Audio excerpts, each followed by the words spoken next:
Welcome, Deanna Walker. It's an absolute pleasure and an honor to have you with us on this podcast on faith inspired leadership. Now, you and I have had long conversations to and fro about why you should be on such a interview. And that's kind of the point, is that it's about showcasing faith inspired leadership that is not always at the top of the mainstream media or social media list, that is not always in newspapers. It's about those like yourselves who work so hard, mostly behind the scenes, to do amazing things for many, many people. It is ultimately about those who are inspired to lead for the common good, which fits you perfectly.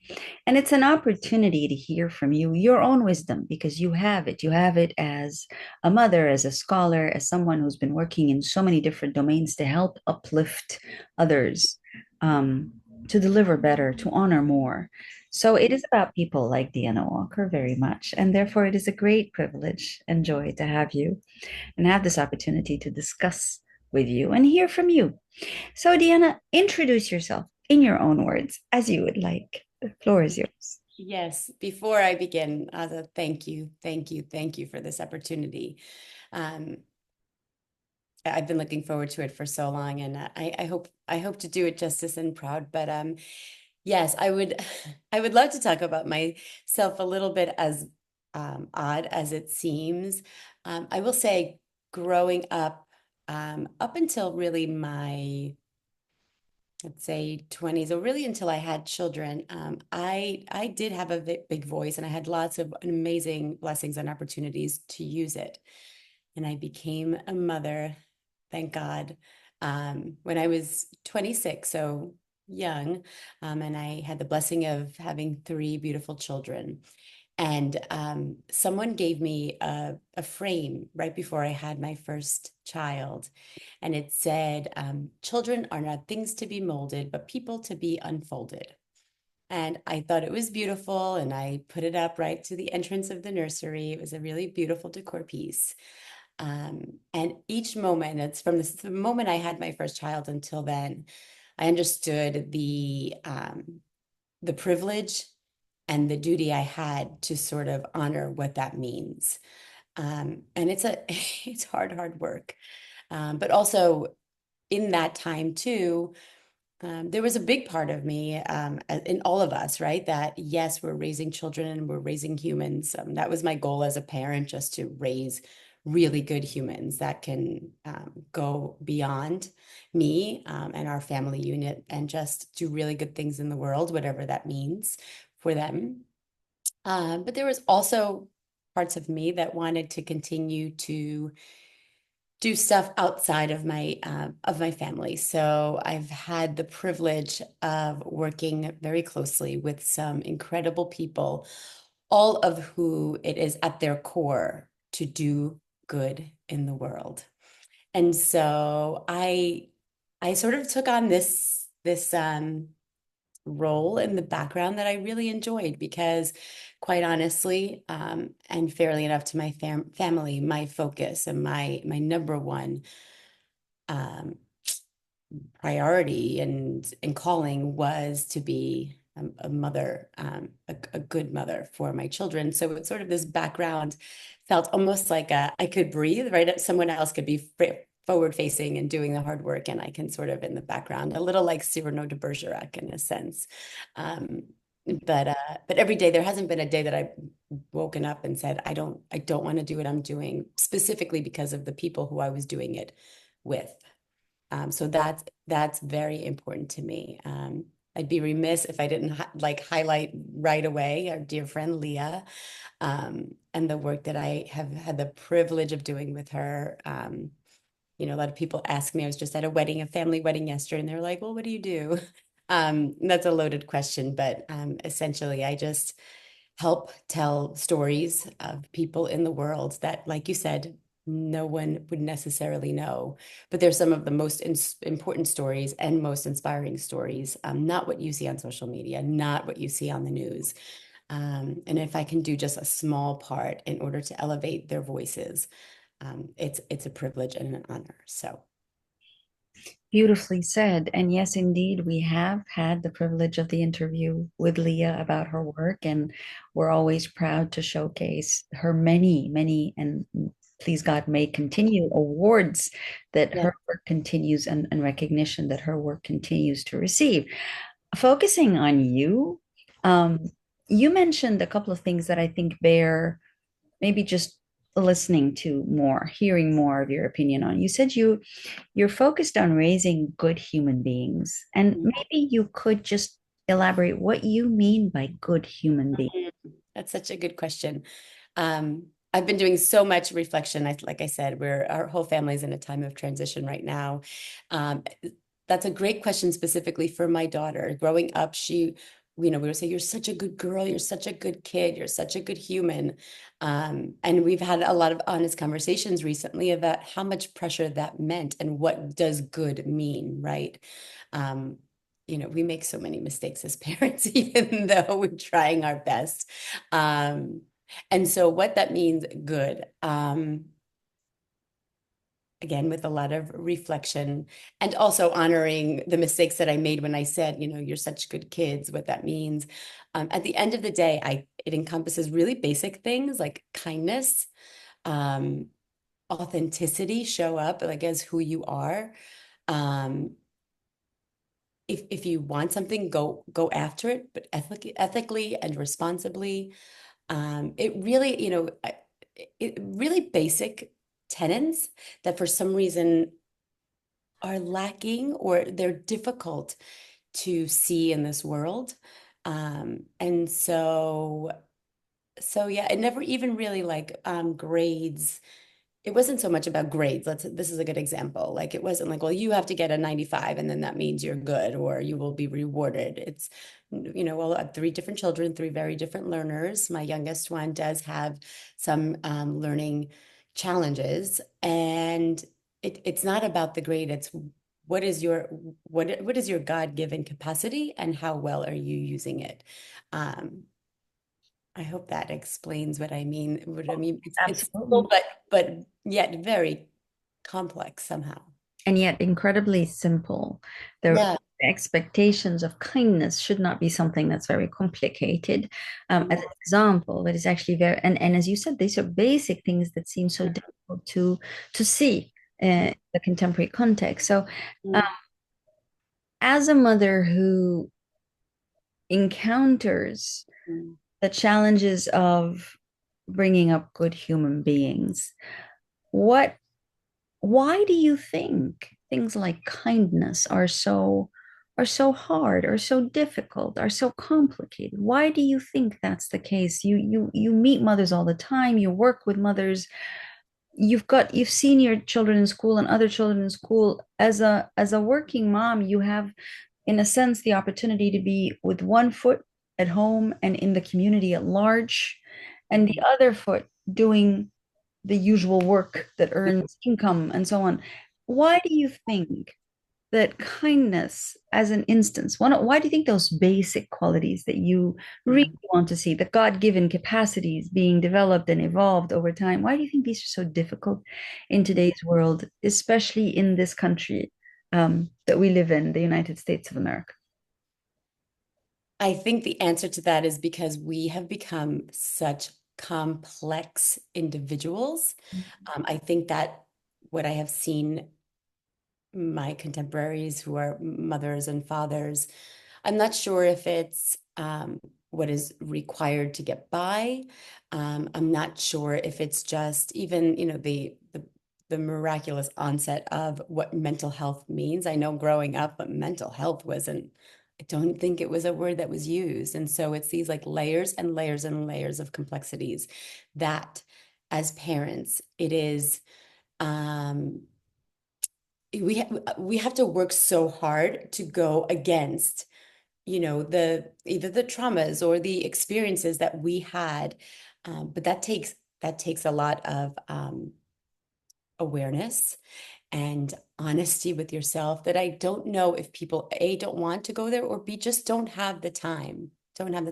I don't know anyone who just sits home and does, in order to, you have to do this and to get ahead, and so complex.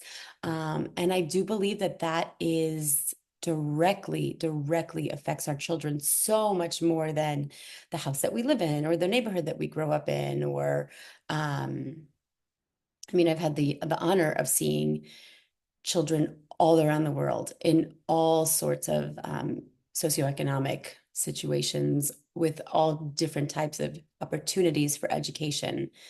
And my humble observation is that those in much more privileged and complex societies have much more trouble with those basic qualities that I had mentioned before. Again, this is just my observation, no research behind this. No, but this is an interesting observation. And you that the more somehow the more complicated the society is, or is it the more Yes. expectations there are, the more it's difficult for children because it's perhaps too much expectation for them. Whereas you have, thanks to your work, traveled to many countries. You've seen, as you said, you've seen the situation, you've seen children growing up in so many different contexts.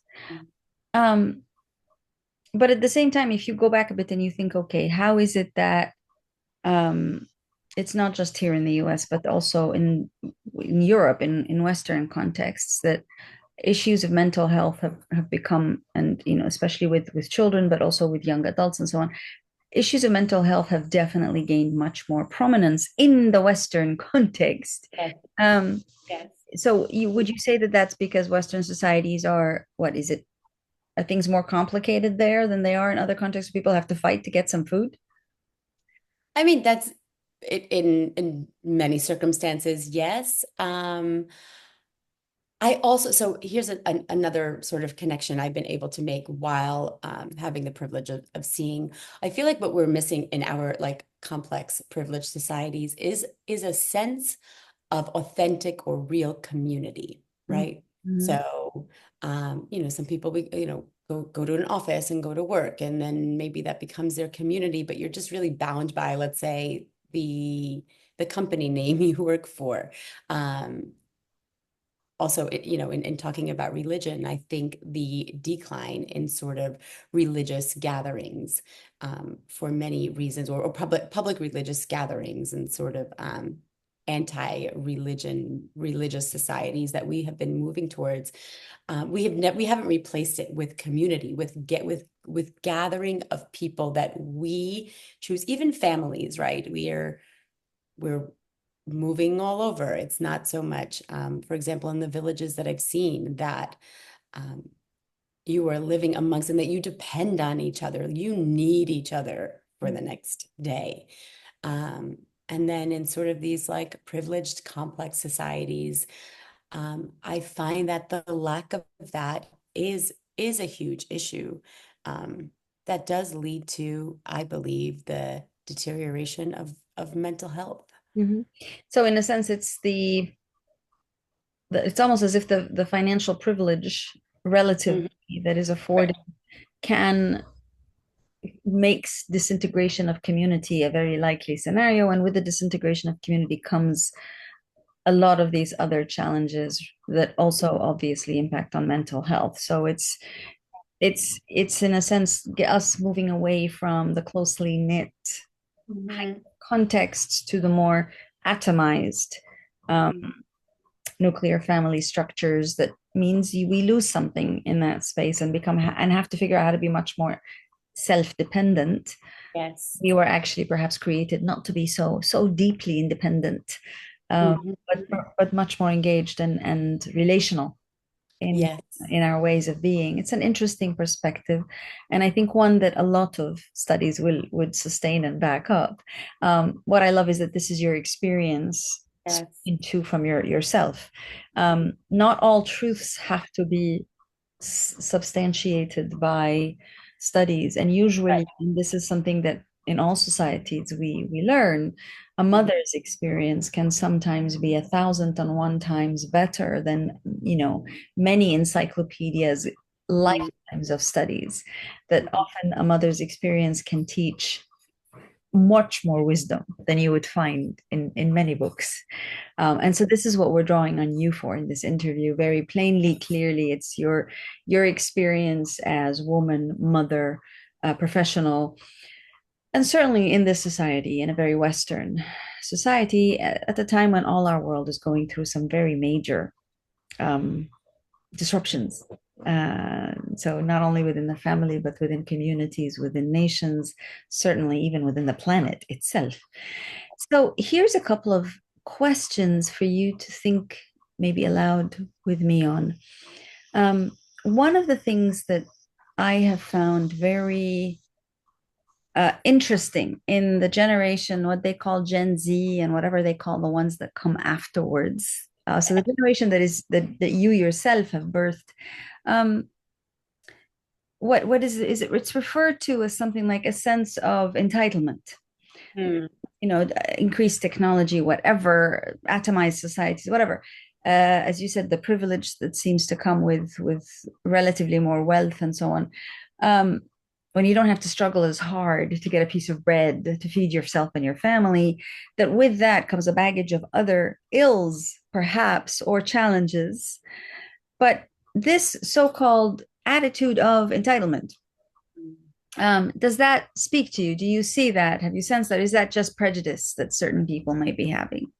So it's I yes, I do. However, I am a firm believer that it is that generation and that younger that will change our world because they're growing up in a they have access to our global society. Even I didn't, right? Growing up, I didn't have access to global society.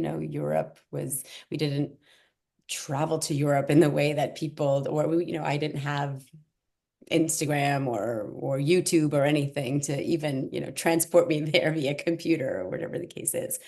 And so I think that they're much more attuned to what is happening in our world. And I do think that because they've been hearing so much and they've been brought up in this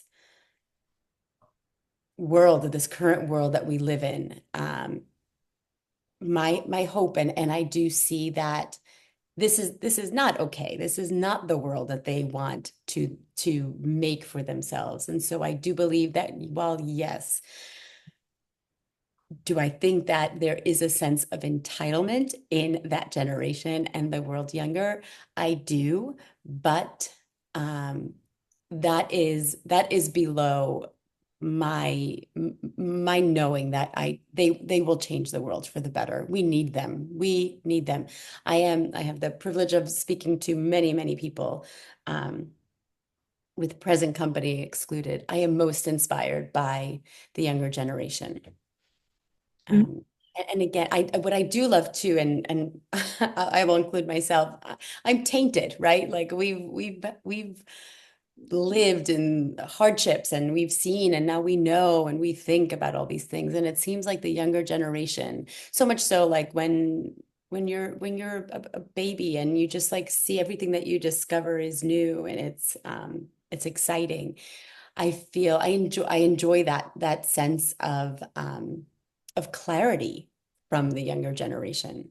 Mm. A clarity that I don't believe I have because my thought processes are so layered from experiences or teachings or things like that. So, um, When we talk about youth, which we do a lot when we engage with youth, there is often a sense and a very clear understanding that it's what one generation owes another, and usually mm, older generation owing the younger generation, mm, owing them a planet for one thing, but mm, certainly owing them um, the blessings of an infrastructure of life that is sustainable mm, for them, institutions that function, mechanisms that they can use to realize law, to earn decent incomes, to get access to education, health, etc. Very often it is a one-sided kind of perspective. It's the older generation that owes the younger generation all of this and more. And this is true to a large extent. So the question is, obviously the younger generation is the future. I mean, obviously, it's Right. the question that I was trying to get at is with the attitude of entitlement that some of the younger generation sometimes manifest. How easy is it? How probable is it that you can expect a reciprocity from the younger to the older, given that we have this mantra of we have to look after them, we owe them. But if there is that attitude of entitlement among some, and again, I'm being very, I'm not generalizing, but how do you see that in your own Yeah. community? The only way this works is if that respect is reciprocal, right? I mean, if we think of of any relationship, and in this marriage, obviously, children are different, but it's okay. It's a union of two people. If one person in the marriage is respectful and the other one isn't, it doesn't work, And so, so in a conversation I was having with my son recently, something happened, and he said, "Mom, I'm so sorry. You were more important in this situation. I'm sorry, I shouldn't have done that. You were more important." And I said, "That's not the case. No one is more important than anyone.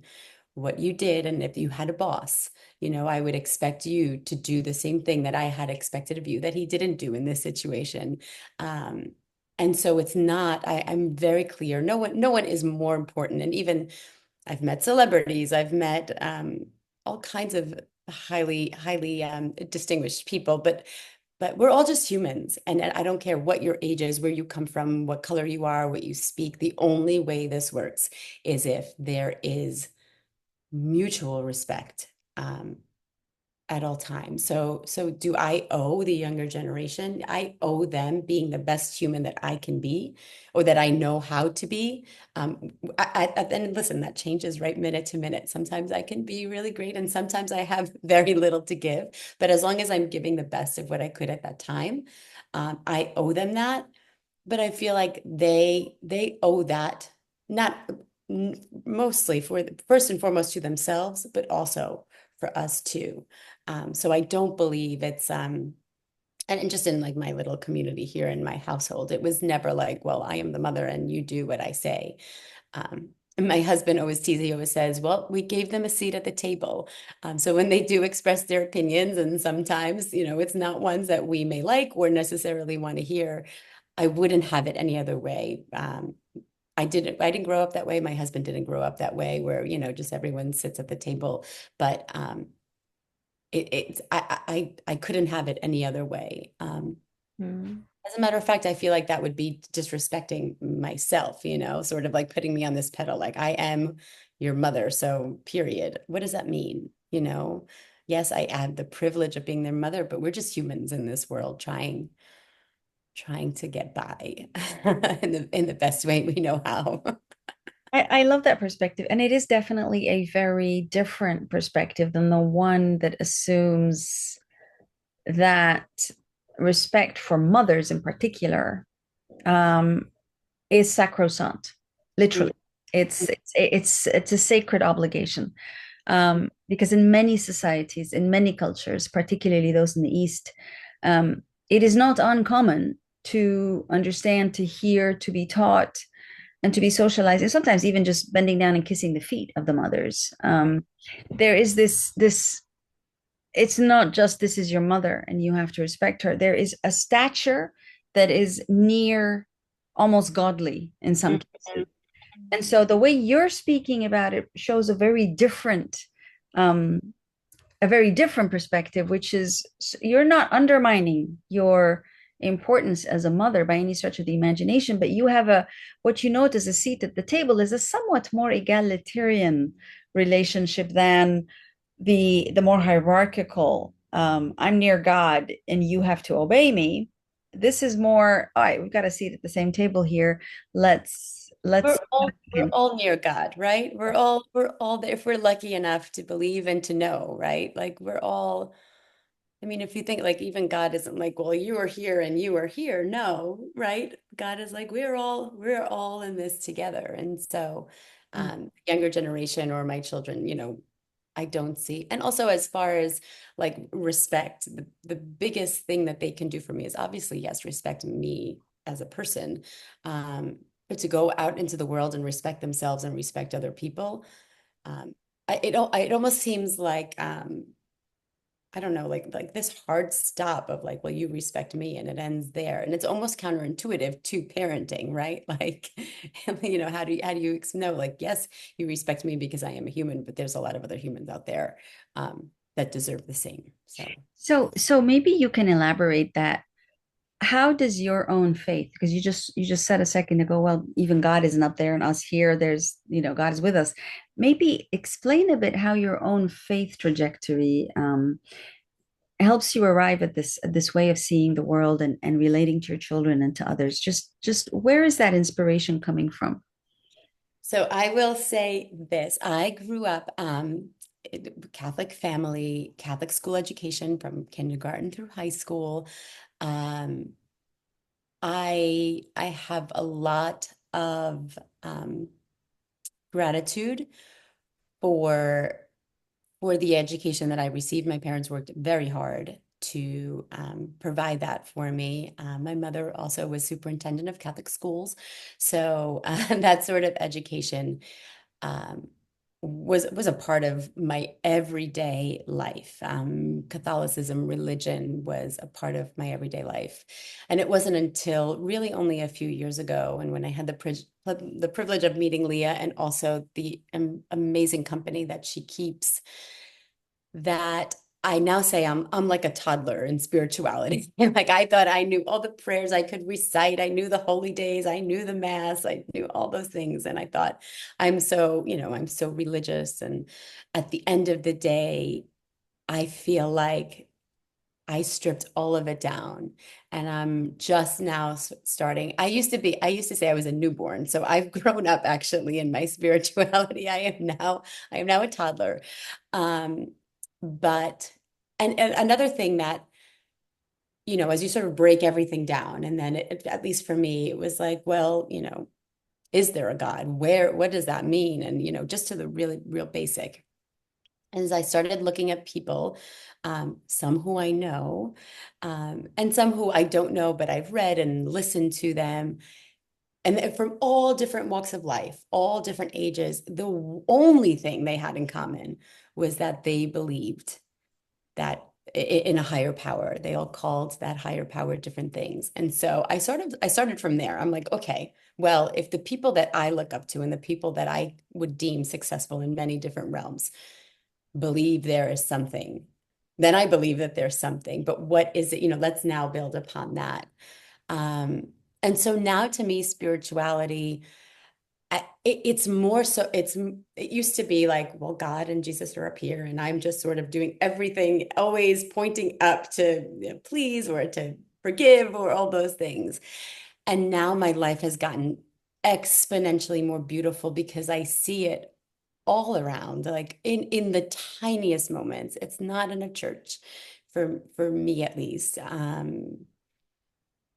I, yes, is it in memorized prayers? Sometimes, like I'd be lying if I said I didn't start my day with a Hail Mary every day, because I do. But I find God, I find spirituality in my backyard every day. Like that's how I start, at least in the nice weather, not in the winter. But actually, recently, I have these beautiful birds that just exist in somehow in my backyard, and I was looking at them, and I was saying, "Who are you?" And I kind of talked to them. And my husband just said the other day, he's like, "You know what? I should get you a birdhouse so that you can." And I said, "No. What I love about it is to observe birds in their natural habitat and to see them just flying through the trees like I don't." And it kind of forced me to think of what that birdhouse would have been, is almost like this forced religion. Okay, like we go to this house and this is where we see birds or God or Jesus or whatever. Um, and so now it's the up, it's like it's everywhere, in the small moments. And that to me is so fulfilling and so beautiful and so life-giving. Very well said. Thank you for sharing that. I tend to agree with you that you may not want to put them in their house, in a house, and then observe them, but actually it is in their freedom Yes. to roam, to be, to choose to be next to you. or far away from you. It is part of that freedom is, I think, what gives you the sense of wonder and awe, that gives you that sense of spirituality, if you will. So it's very beautifully put. Thank you, Diana. I think one of the things that you've said that you've sort of subsumed is how it is that when you encounter people of different faith traditions, you find beauty and joy in your own faith. So there isn't, it's not as if you have to only stick to those who think and believe like you, but it's in fact in the encounter that you encounter the godly, the beautiful, the spiritual, if you will. Is that an accurate enough reading of what you have shared? Oh, absolutely, absolutely. And it's such a gift because again, growing up and where I grew up, Catholicism was, I'm embarrassed to admit that for many years of my early life, I didn't know there were other religions, right? Because if I went to school every day and it was Catholic school and I went home and we were Catholic and all of my cousins and family were Catholic and we went to there, it's like, oh, okay, this is religion, So obviously, as I got older, I did understand that there were other religions, but then as I got older and had the privilege of encountering and sharing with people of other religions, and what surprises me the most is it really is it's all the same. It's all similar, It's I mean I know you deal with so much of the intricacies of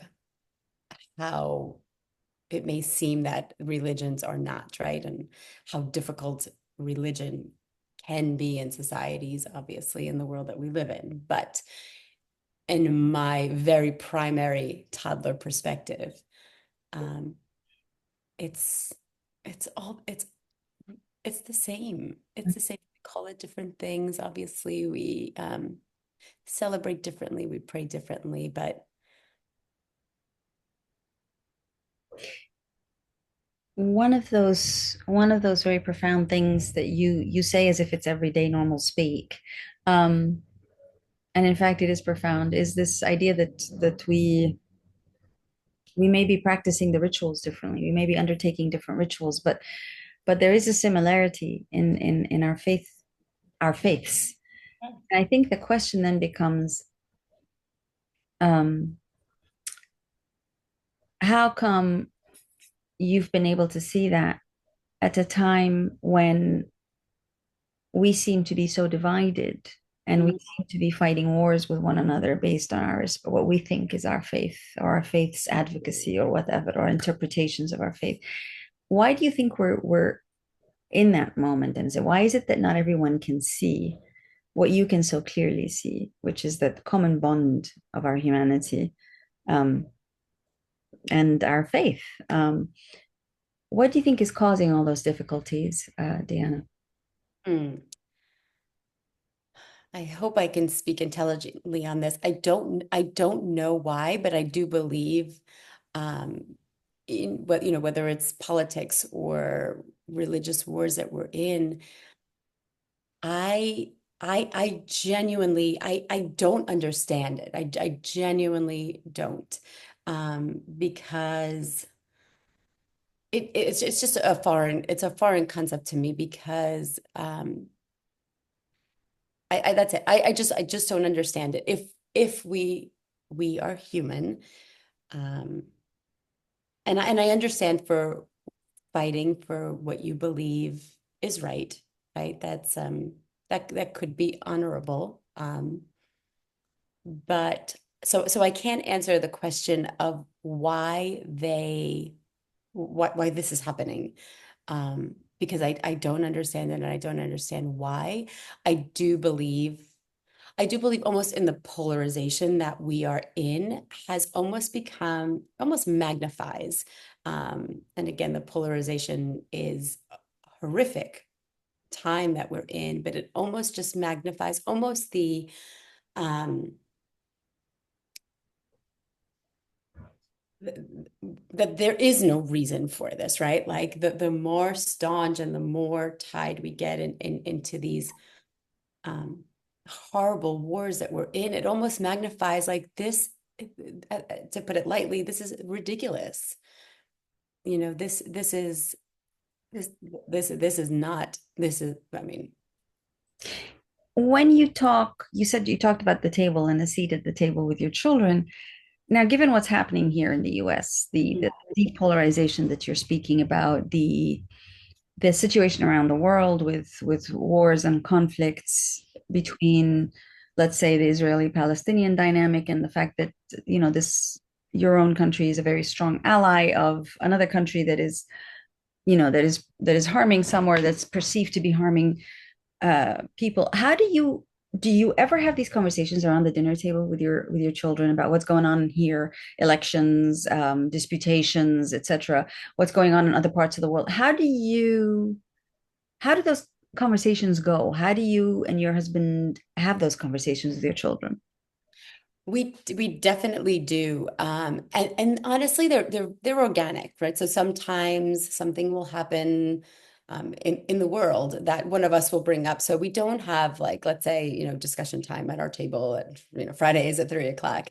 I will one of my which will no longer seem to happen with the five of us, but dinner, whatever happened, whatever sports, anything going on, we have dinner together, mostly every day if it's possible. And it's really there that we do. And obviously my daughter, in higher education, you get to have all these different perspective and learn from different professors. And she, loves to talk about what she learned and a different perspective that maybe her father or I have. I do also think why these conversations at the tables are important, because I think and we've talked a lot about this with my teams and like the documentary teams, is our world has advanced so quickly, right? It's just sort of with the technology and all of that. God bless you.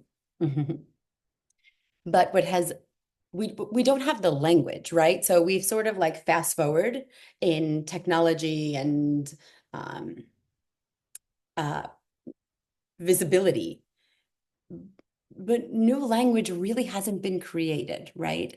And so I think we all sit at our tables and we talk about these really big um, advancements or horrors, but we're still using the language that fit us so long ago.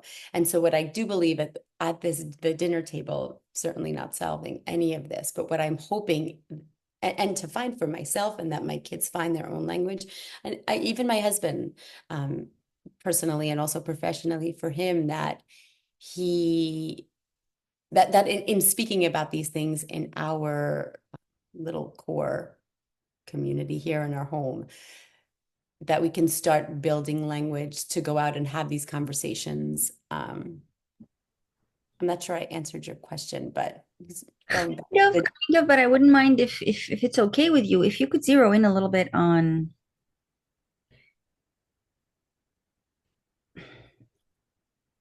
do you are there opportunities in your conversations, whether the dinner table or one-on-ones in different contexts, whatever it is, as a parent, as an American parent from a, solid Catholic background, three children, a successful career, praise God, a good home family that you come from, that you maintain. How do you explain what's going on in today's world right now to your children? What's so the language you use to here's the describe, to refer, etc., to what's going on? because of the world that we live in, they don't need me to explain anything to them. Most of the time, they're finding out about it before I do. They're getting, the sort of news. I still, I'm without giving away my age. I still, like, I don't have all these apps that I wake up and then tells me like the top 10 headlines or whatever the case is. So, and they do. So they're definitely, my children definitely aren't relying on me. And I don't feel that I am the one sort of disseminating the world's status. They, for better and for worse, are receiving and getting and hearing this information sometimes before I do. So it's not the logistics are not like, that we sit down and then I sort of tell them. A lot of times they're coming to me and telling me, did you hear this happen today or what's going on? A lot of times I will say also, I have learned this is more recent in my parenting, not always, maybe because of their age. I'd like to think it's because hopefully my development of my own personal development where um, I first want to hear how they feel about it. I'm a pretty open book, so it's not that, they're like, I wonder how mom feels about a lot of things. I do speak my mind. It really isn't much that I hold back, but usually in situations when something happens in the world, that will definitely, everyone is talking about it, and we'll definitely talk about it at our table.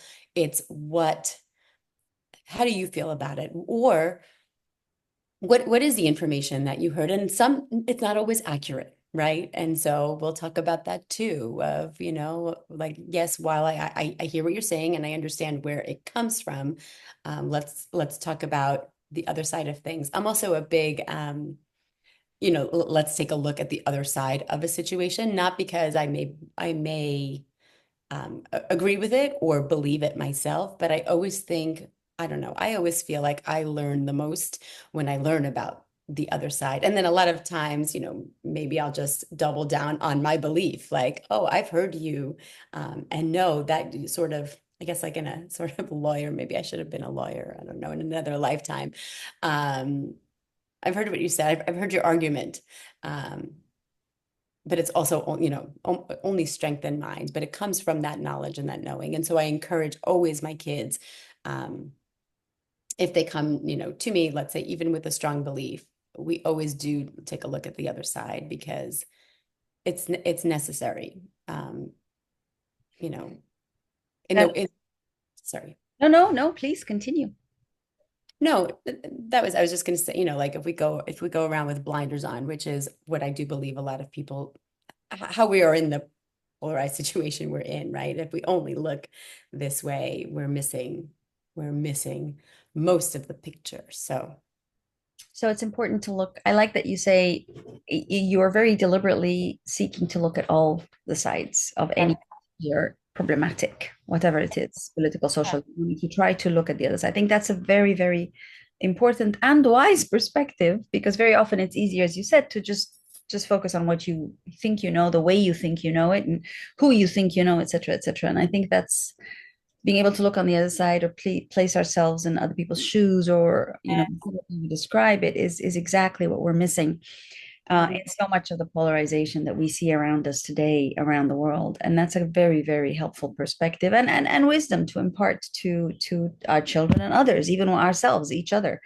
um, with all that you do and all that you are, Deanna, one of the things you often say is how you prefer to be in the background.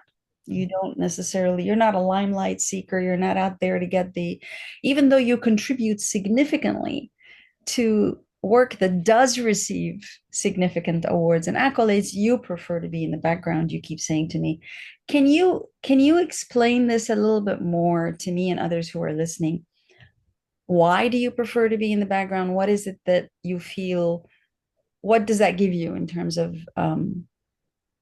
sense of being and self and whatever? What does it mean? We all know what it's like for people to be in the limelight. That we get a lot of that all the time, all the time. We rarely, and this is why this interview matters to me so much, we rarely get to see those who are building Mm. and keeping maintaining the foundations and lifting up and doing so much of the hard work and getting zero to little recognition. Tell me why this is something that you feel, this is a role you feel you prefer, you choose that role.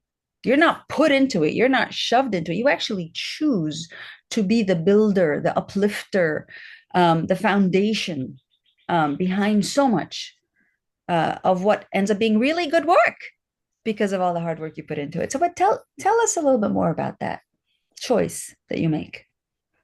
So in my conversations with you, I've actually been thinking a lot about that. It's something that I didn't think of. Like I said, I wake up every day, I put my feet on the ground, and I love what I do, but I didn't never really thought about why. And not to bring it back to motherhood, but I connected to motherhood of sort of that's what I would say the hardest job that I have is being a mother. in the most selfless, like it's never, and I always say this too, it's never in the big moments, right? When I show up for my kids' championship games, or when, my daughter, gives me her grades, and those are actually not my favorite parts of motherhood, but the all of the like you say, the building that happens and that foundation, it is what being a mother is. It's anyone who is a mother will tell you that it's not in the big moments where they feel motherhood exists. It's in the waking hours, middle of the night, hardships, and all of that sort of like track running in your mind. Um, and so I do believe that is, I always say, no matter if people are older or younger, who's on my team when I'm working, age doesn't matter, but I do feel I always take on that mother role for a team. And I enjoy that, making sure that everybody is okay, sort of being I always say like the bird's eye view. And for example, like when Leah directs, she's so in the details, and it's why it's the magic that she creates. But I love being sort of the bird's eye view, where I'm looking around at everyone and everything. Um, I enjoy that.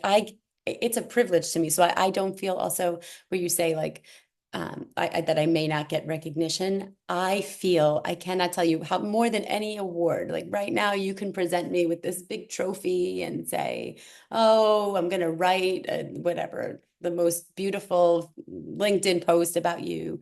And I would say graciously, thank you, but that doesn't do anything for me.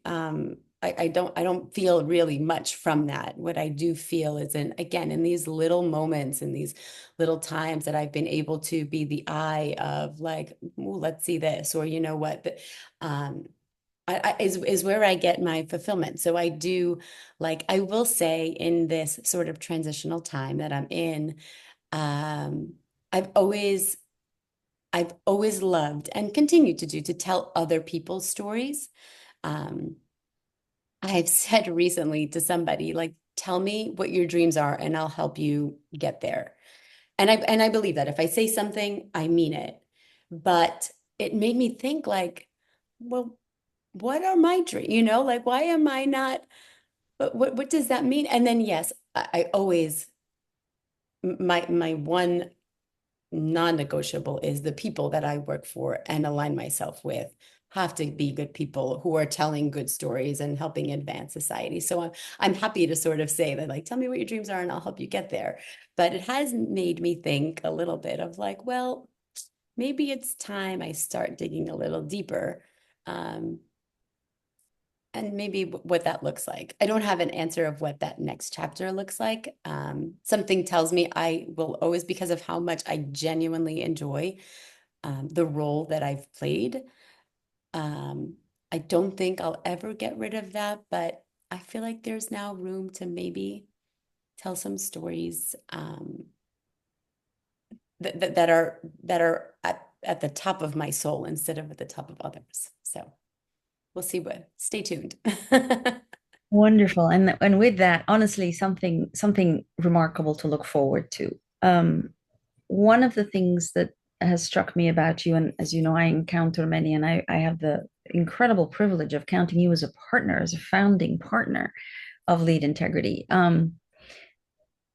is what you exude in terms of competence, in terms of trust, the sense of comfort you have in your own space and your own style and your own, which I would characterize as very nurturing, very effective, efficient, but at the same time nurturing, which is really hard to find, very hard to find amongst average mainstream leaders, including those who are on the news all the time and have massive following. The ability to nurture, um, and do so you nurture with love, Deanna Walker, and you nurture everyone you encounter. And I'll bet it's everything you encounter. Hence, your husband saying, "I'm going to get you a house for the birds," because you're obviously nurturing nature itself. And I think that ability is incredibly precious and very unique. um, Part of the criticisms, especially about women's leadership, but also obviously about all forms of leadership as we see them unfortunately manifest today around us in almost all spheres of life, is the bully nature of it, the go-getter. And sometimes there's what you call collateral damage here, there, and it's all right. And it's not all right. And it's what you spoke to at the very beginning of your interview in the conversation. You said it's important to look after one another, to be respectful not only of me as a mother but of other humans.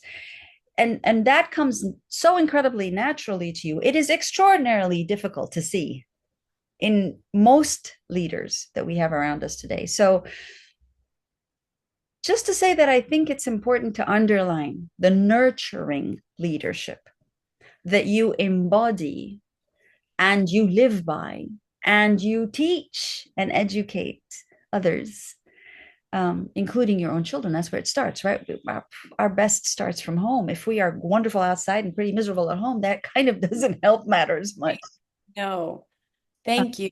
I mean, no, one of thank the you. happiest Thank you. compliments I've gotten in my and coming from you, I mean, my heart. So it's just moments like this that in this conversation and the fact that you um quite frankly it's just how I live and I wouldn't have it any other way. So to have you put it in those words, I haven't heard it put like that before. I mean, my soul is exploding right now. So this is where I mean, like, give me whatever title, give me whatever award. Thank you, I guess. But that I will It's not a title, it's not an award. It is a hold very that. simple No, observation. no, no, no. I'm saying, going back to what I said before, like, give me a trophy or an award, and I say, okay, thank you. But the words that you just shared with me, I mean, I will carry forever with me, I promise. So You are thank that. I am not giving you anything. You are that. That is what you're exuding, and that is your leadership style. You're a nurturing leader, in your own right. And I think that's what we're missing in our world. We're missing the ability to see, hear, appreciate, learn from nurturing leaders. Yes, I guess it has plenty to do with your being a mother, but I will wager my life on the fact that even if you were not a mother, you would still be a nurturing, caring leader. It is simply what you are, who you are, and what you bring to the table. And I think I wish there were many, many more. Not only many more Deana Walkers, I think I'm fairly sure there are. That's how our world is still alive today. That's how the planet still exists today. It's thanks to nurturing leadership you. that many bring, men and women, but mostly women. I think it's just natural that it comes with this ability to bear children, even if you never do. But your DNA seems to be somehow geared towards caring, upbringing, etc. But I think that nurturing leadership that you symbolize so effectively is precisely what we're missing more of in this in these times in this world. And what I hope that your children and their friends and their children will make more common and widespread, so that we can indeed nurture this planet for generations to come, because that's the very real moment in which we stand. I think as as a nurturing leader, if you were to have a conversation right now with the president of your country, Oh, what would you want? What would you really wish you could tell him? Forget about who's around, what's around. You have this unprecedented moment to have a one on one with the president of your country. Now, mm, what would you want this person to know? hmm. This is tricky because I am pretty adamant that I don't give my time or energy to things that I not change because that I wouldn't be able to have just a back and forth understanding. So I want to be truthful and authentic. Um, honestly, one of the things that like came to me first is like maybe I would just give him a hug because I feel like somewhere in from point A to point B, C, D, wherever he is, I feel like he's missing just some like humanity and love and I mean, maybe somewhere we listen, we all want to be seen, we all want to be recognized from when we were young. And sometimes if people don't get that, or it skips some things, um, just to so when sometimes when we're in our hardest moments, an embrace, right, or a hug, not so much in a loving sense, but in a compassionate sense, right? Like we're almost like holding each other, and sort of the person collapses in you. I guess that's what I would hope, if I had that conversation, is to hug him, and sort of maybe in that hug he feels humanity, and sort of like, just let's go of other things. Um, that was what my initial thought was. But then, I guess the feisty part of me is like, well, I'm very protective. Mm, I would say probably too protective of my space and my peace. And so I'm not sure I would enter that conversation. I don't know if that answers your question in the way you had hoped, but it's my honest. I will say this also. So each year I pick a word. I've done it only for like the past four or 5 years, but it's really been pretty instrumental. And I do a lot of like thought and prayer to pick this word. And it sort of has to, and miraculously, as God is so good, and this word comes to me in the beginning of the year. And so this year, the word that just resonated with me so clearly was truth. And it's not that I'm not a liar, right? I'm not a liar, but it's um, anything that I let in to my soul, my home, my space, my work, anything that comes out of my mouth, um, needs to align with my truth. Um, and it's so funny in the ways that I see that show up every day. And it's really good to help me make decisions too, right? Because or even to speak, it's like, well, is this true? Is what I'm saying true? And so all of this to say, I can say that I am answering your question with what feels true to me, even though I don't think I answered your question. Yeah, you did.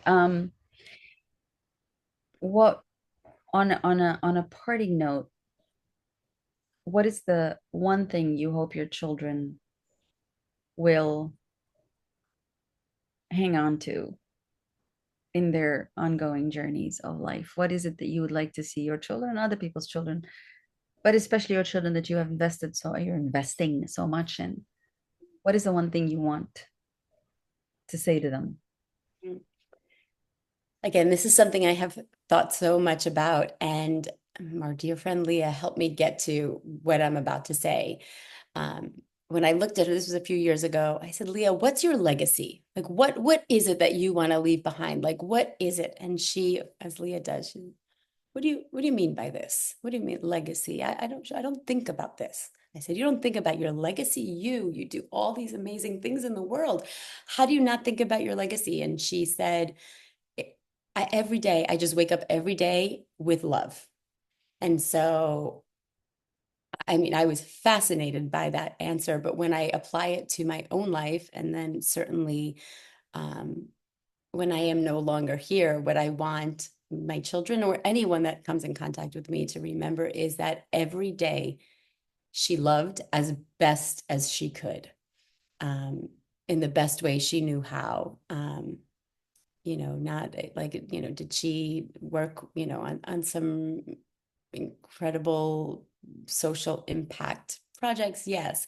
Did she, I don't know, all of that, whatever that is, at the end of the day, when I am in a better place, I just want everyone around me, particularly my kids, to remember that she loved us and the world and anyone, in her space as best as she could.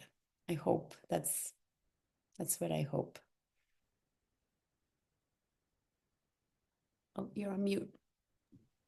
That's Yeah. beautiful. That's beautiful. Thank you so much. Deanna Walker, it's been a pleasure to have this conversation with you. Thank you for who you are and what you do. And thank you especially for making the time to have this chat with us I am forever grateful. and teach so much, and share so much of the beauty of your soul and your nurturing leadership with us today. May you continue to nurture many great beings and things and ideas. And I know that we will continue to see so much of your good work going forward. Thank you, Deanna. So Many much. Looking forward to the next time already.